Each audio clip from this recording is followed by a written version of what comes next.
We're going to talk about how both biochemistry is clinically applicable and how ultrasound can help teach you biochemistry. We're going to talk about a case of wet beriberi, which is caused by thiamine deficiency. Now, I am not a biochemistry PhD. I'm an emergency physician, so I'm going to give you the quick and dirty version. Now, you get low thiamine typically in your diet. It's often a combination of alcohol abuse as well. There are many other etiologies, but if you have no thiamine, you cannot make thiamine pyrophosphate. And thiamine pyrophosphate is essential. It's used to make pyruvate dehydrogenase, alpha-ketoglutarate dehydrogenase, and transketolase. And without those, you cannot make your citric acid cycle function properly. And then you have carbohydrate metabolism malfunction. You can't make neurotransmitters like you typically need to, and your glycolysis does not work right.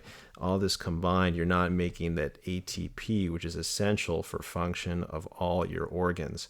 So you get cardiovascular and neurovascular and gastrointestinal consequences. And that was nice and painless, right? So let's review the pathophysiology. So here's part one. You got no thiamine, and that creates systemic vasodilation and often anemia. And this is going to lead to a high cardiac output and eventually lead to high cardiac output failure.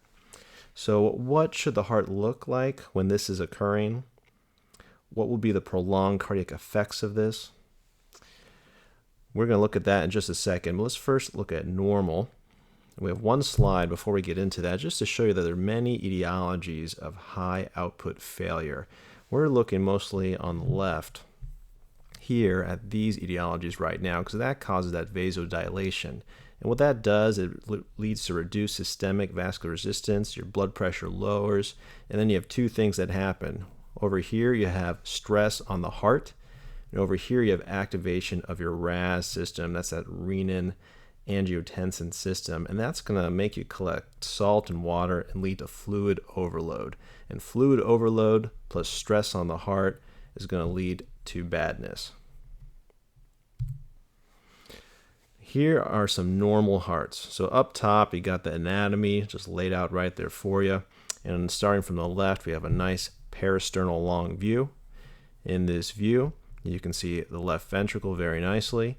You can see the mitral valve, anterior leaflet coming up and down, right there, up and down, and the aortic outflow tract, as seen here. You'll also see the left atrium.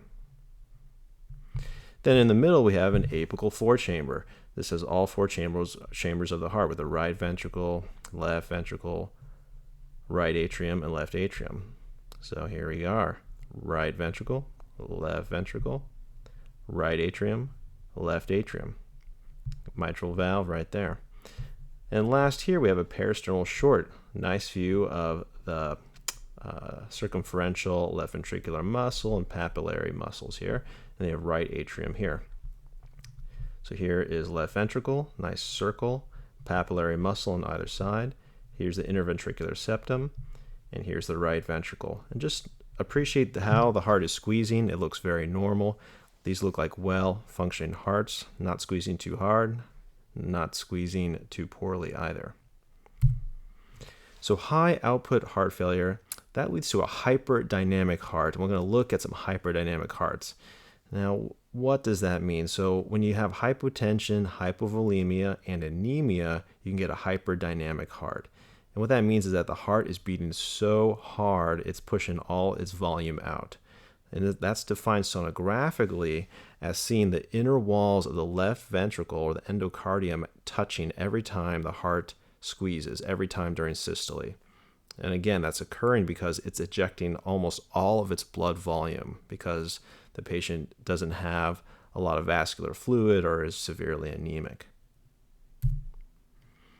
Same anatomical images at the top, and now these are all hyperdynamic hearts.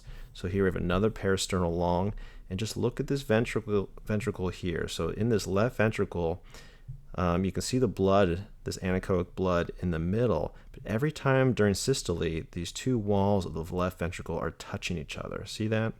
They're just kissing there, and that is a hyperdynamic heart. Same thing here. Here's a left ventricle, and every time the heart squeezes, the walls are touching each other.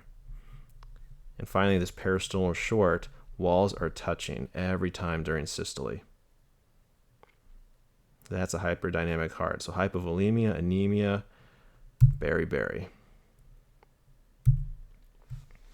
Here's your pathophysiology part 2. So when you get systemic vasodilation, that's going to lead to low blood pressure. That's what we said earlier.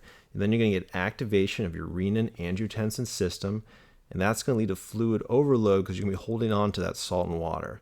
That will lead to that high output heart failure. When you have a hyperdynamic heart for a long period of time, that causes cardiac stress and will lead to high output heart failure. And eventually, if that is unchecked and not fixed, you're going to lead to a dilated cardiomyopathy. Can be hypertrophic sometimes, but usually it's a dilated cardiomyopathy, and eventually you'll get decompensative heart failure. So right down here, this is the take-home. Cardiac stress plus fluid overload, which is what happens in wet beriberi, will lead to cardiac failure. So on the bottom, we have our normal images again. Same images as you saw earlier. From left to right, parasternal long, apical 4-chamber, and parasternal short. And up top, we have dilated congestive heart failure. This is what the heart is going to look like if you leave it without thiamine for a long period of time. And you have very dilated ventricles, dilated atrium, and you can just see that the squeeze of the cardiac tissue here is just not good. It's barely moving at all. There's a little bit of blood coming in and out of these valves.